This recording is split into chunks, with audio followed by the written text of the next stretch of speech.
everybody, thank you for tuning in. I am the PLO professor here. Everybody, thank you for watching. I appreciate it. We are basically at 2,000 subscribers. When I started this 20-part vlog series, my goal was to get up to 1,000 subscribers. Never in my life did I think we'd get up to 2,000 subscribers. And who knows, as we continue to go along, we'll see more and more people who like, subscribe, and comment. If you haven't already, go ahead and hit the like and subscribe button. A couple of housekeeping things. Again, I'm going to be in Rivers Casino, Illinois this Sunday playing PLO, and then I am going to be at MGM on this Monday through probably Wednesday, maybe a little bit Thursday. Haven't really decided on that yet. Just depends on how the first couple of nights go. And I am trying to, I got an invite from Wayne, Dongfish Poker. If you haven't checked out his channel yet, go ahead and do that. Wayne Dongfish Poker is a good friend of mine. We happened to meet up in Vegas this past summer. He's another vlogger, and he's given me some tips on like editing and stuff like that. Plus, him and I have gone back and forth, but I know he's doing a meetup game in September, and I'm gonna try to make that. I have not committed that yet because I have some other things going on. Actually, that Monday through Thursday, or Monday through Friday before his meetup game. But even though it's out in California and it's a big long flight for me, I'm gonna try making that. But again, if you like PLO videos and you want another YouTube vlogger to watch, go ahead and click on Wayne Dongfish Poker. Dongfish Poker is his name, and he gives a lot of live feeds and stuff like that over on the West Coast. So, all right, thank you for tuning in. We are on episode 17, so that covers all the housekeeping stuff. Episode 17, we are on multi-table tournaments for Pot Limit Omaha specifically. And this is part 2 of 3. I'm just going to do a real quick recap of part 1. This video should be a shorter video, and then I'm going to dive into what to do between end of registration all the way till about down to 3 tables or so, give or take, maybe 2, maybe 3 tables. Because you do have to change gears in a tournament, and when you're in a tournament, it's kind of like driving a race car with a manual shift. Hopefully you guys know how to do manual shifting, but you know, basically when you're going around curves, you have to downshift a little bit, and then when you got a long stretch, you slam on the gas pedal and you upshift a little bit. That's kind of how PLO tournaments go. But quick recap of part 1. In case this is the first video that you're watching for multi-table tournaments on Pot Limit Omaha, step 1 is be ready to go when the tournament starts. So we've already covered that. Step 2, play 95% or more of your hands levels 1 through 3. We covered that. Step 3 was limping from levels 1 through 3 is okay. Now that you're at the end of registration, your goal again is to have, what was that? Have how much? That's correct, 4 times the starting stack. So your goal to be in prime position is to have 4x the starting stack at end of registration. EOR, end of registration. That is your goal. So this is going to pertain to both if you have 4 times the starting stack and if you just have starting stack. All these principles are going to apply. But the first thing that you have to understand when it comes to Pot Limit Omaha tournaments, cash games are a different story, is tighter is righter. What, Josh? What? Are you smoking reefer again? No, I'm not. So the first thing you have to understand when it comes to Pot Limit Omaha tournaments is tighter is righter. Just remember that quote. Now, what do I mean by tighter is righter? So the very first Pot Limit Omaha tournament I final tabled in was actually 2017, 2018, something like that. And I read a whole big article on Pot Limit Omaha tournaments, and I don't remember who the author was or who the pro was, but he said tighter is righter in PLO. Keep in mind, this was before PLO tournaments had an ante, but even with an ante, tighter is always righter. So the things that you need to start doing, and again, it depends on stack sizes, but at the end of registration, if you're at starting stack, you're going to have 10 big blinds, 10 BBs. If you're at end of registration, just firing your third bullet, say you went all in, or if you're in good position and you have 4 times the starting stack, you should have around 40 big blinds, okay? And when we start talking about tournaments, we start talking about big blinds. And the biggest bet you can make when you're under the gun is 3.5 big blind, because you have the small blind, the big blind, you can raise 3x plus the trail behind. Okay, so your standard hand that you're going to get involved with, because at the end of registration, what happens is people stop limping. Okay, limping is no longer okay. We'll get into that in just a second, but I'm going to write this up here. Limping no longer okay. No longer applies. And this is one of those, we're shifting gears. Well, your standard raise when people come in is going to be somewhere around 3.5 to 5 big blinds. And that's usually because of you still have some people who are going to limp. They're like, well, I know it's end of registration, but I'm going to go ahead and limp. Usually at the end of registration, if people are limping, those are not the people who, they might make the payout, but they're not going to make the final table most of the time. I shouldn't say most of the time, that's wrong of me. But generally speaking, if I see somebody who's limping and we're like on level 11, level 12, I start saying to myself, this is probably their first PLO tournament, or they're playing with scared money, or they're playing to min cash, they're not playing to win, things of that nature. So limping is no longer available. You can call, okay? Position becomes even more important the later on you go in these tournaments, especially when it comes to Omaha, and we'll get into that in just a little bit. But your average raise is going to be somewhere around 3.5 to 5 big blinds. Now, what I wanted to do is I wanted to pull down a chart here and have, here's all the starting hands you should only be playing. But keep in mind, Parliament Omaha, there's like 270,000 different combinations of hands. I mean, that chart would probably take up the entire wall. So what I'm going to tell you instead is you need to start tightening up your range, your starting hand range. So I know you guys have heard me talk about pocket nines are better, suited ace, and 4-to a rundown. When it comes to tournaments, I start adjusting that strategy, and there's reasons why I do that, okay? And I'll get into that in just a second. But limping is no longer going to apply. So you're either going to call a raise or you're going to be the raiser. When you look at a hand, you literally need to look at your cards and say, is this hand worth raising? If the answer is no, throw it away. It's that easy. So if you look down at a hand and you've got, say you have ace, deuce, 7, 9 with the suited ace, spade, spade, club, heart. You look down at this and you say, well, my stack is about 20 big blinds right now, okay? Is this a hand worth putting in 3.5 big blinds? Or, better yet, is this a hand worth putting 15% of my starting stack in the middle? It's actually more than 15%. Just bear with me. So I think it's like 17%. But we'll say, is my hand worth putting 15% of my starting stack in the middle? A hand like this, no, it's not. Even though I've preached about this in cash games, we're talking about tournament mode, okay? So you have to put on your tournament hat.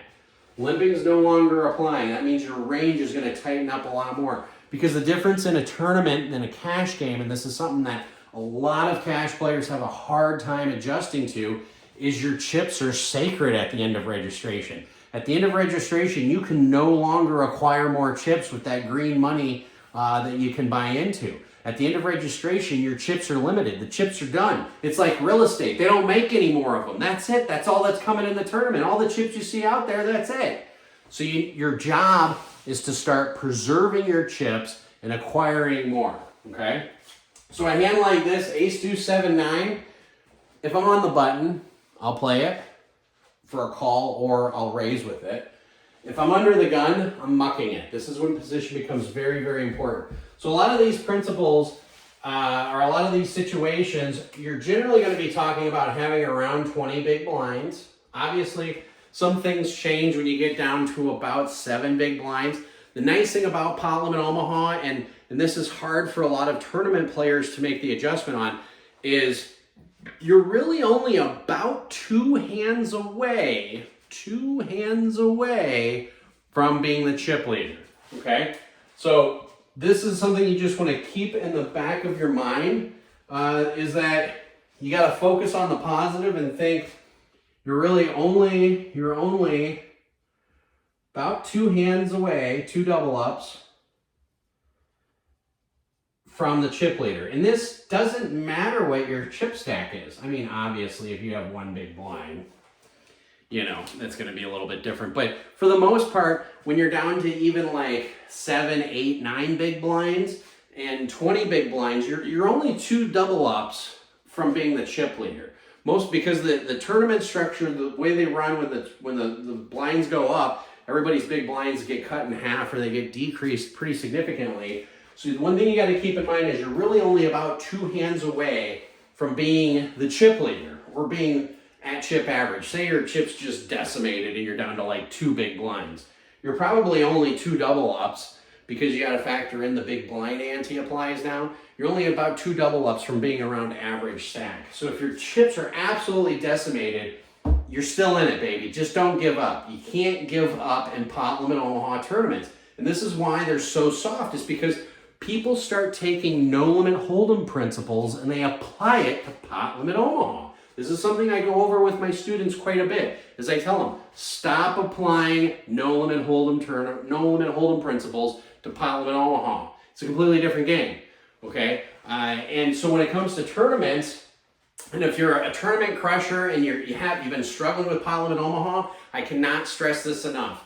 Make a mental note of it. Pot limit Omaha, our no limit hold'em tournament principles do not apply to pot limit Omaha tournament principles, okay? And for example, this is like the one that I love the most, is if you have 10 big blinds left in no limit hold'em and you have an ace, you're supposed to just jam or go all in, you know? And that's one of those things where people will get down to about 10 big blinds in Omaha, especially when it comes down to you just made the money, registration's over with, now you're on like level 14, level 15, maybe registration ended at level 6 and now you're at level 12, you're in the money and you're like, oh, okay, this is one of those things the professor was talking about. There's a big difference between the people who just barely make it and the people who make the final table.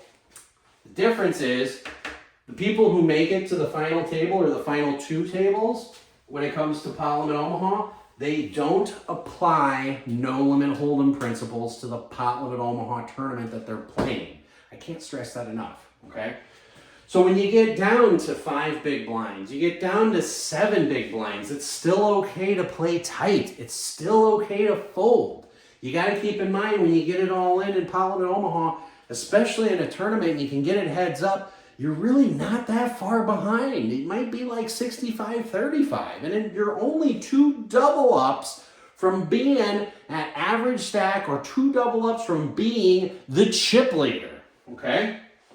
That's so key, so key. So what does this mean? If you have 20 big blinds and you look down at a hand, okay, I'm gonna erase this right now, but if you have 20 big blinds and you have a hand such as, say you have king, king, 8, 8. And let's just say we have one suit, club, club, heart, spade. Okay, for whatever reason, I'm not bringing up diamonds today, but that's okay. And say you're under the gun +1, so UTG +1. And the under the gun player decides to fold, and you say, well, professor, this is a hand that is worth playing, therefore it is a hand that's worth raising because I'm not going to limp. I can totally appreciate that. So you bring it in for 3.5 big blinds, okay? And then if you do have a middle position player, call for 3.5 big blinds.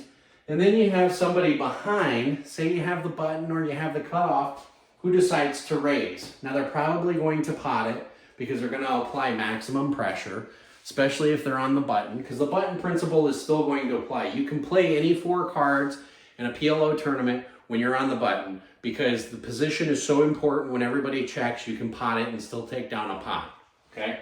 So the button principle is still going to apply. I'm just gonna put a little star here.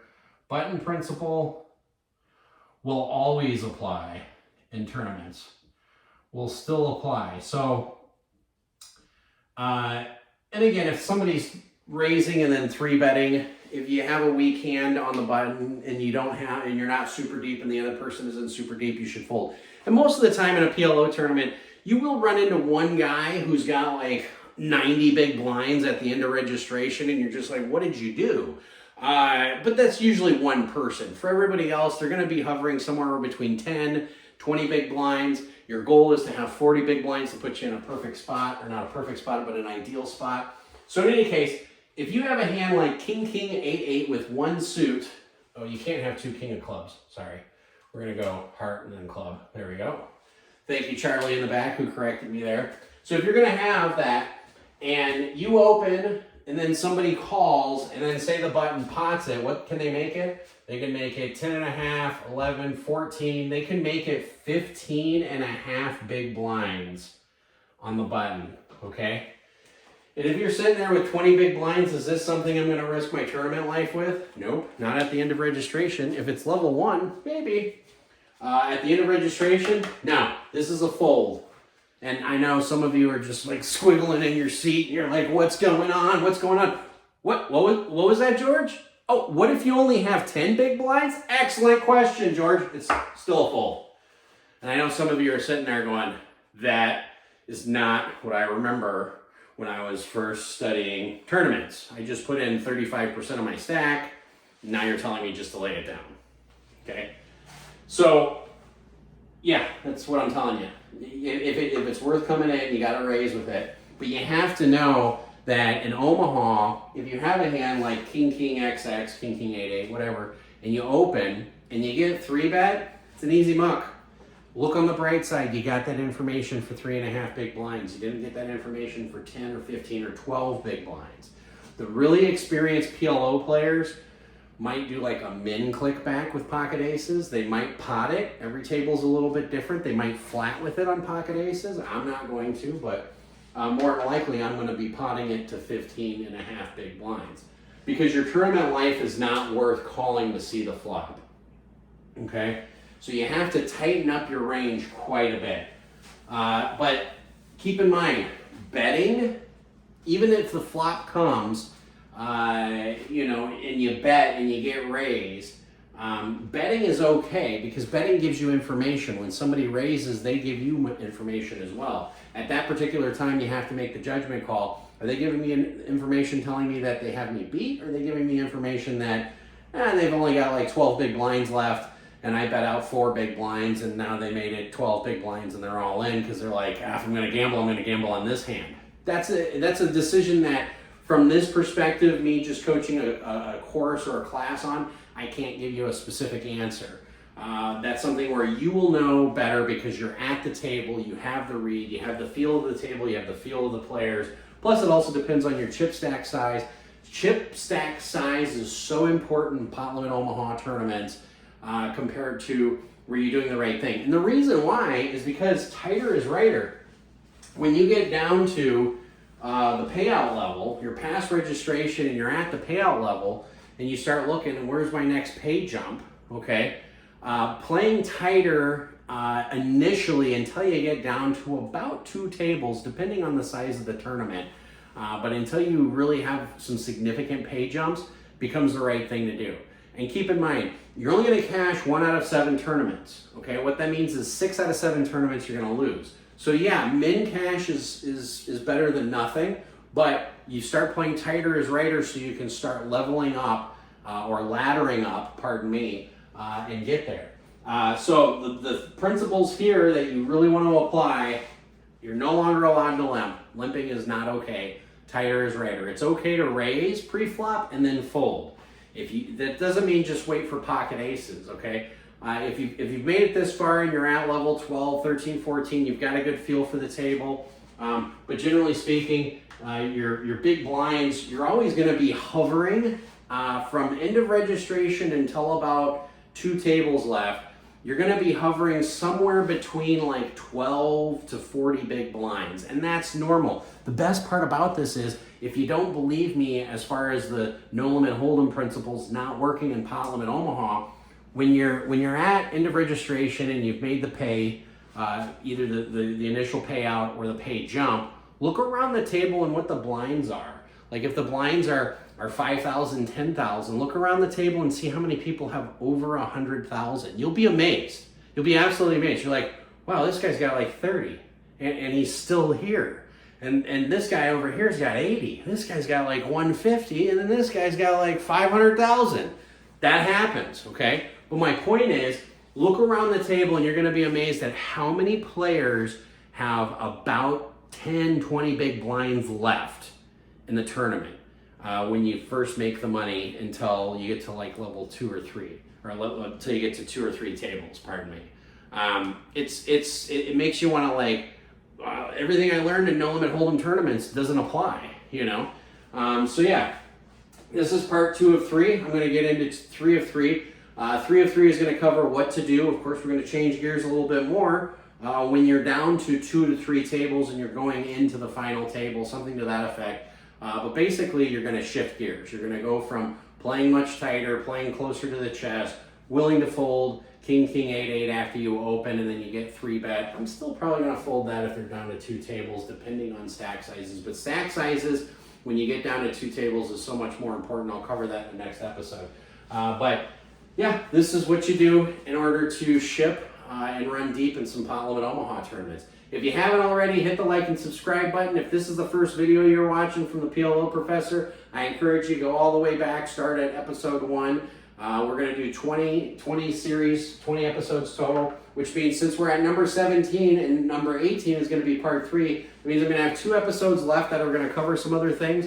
I had one player suggest to me that I should cover what kind of adjustments do you make when you're playing against bad players. That is going to be episode 19 or episode 20. I haven't decided on what the final episode should be, but in any case, go ahead and give me a comment what you think it should be. I really appreciate that. And as always, play smart and run like a god.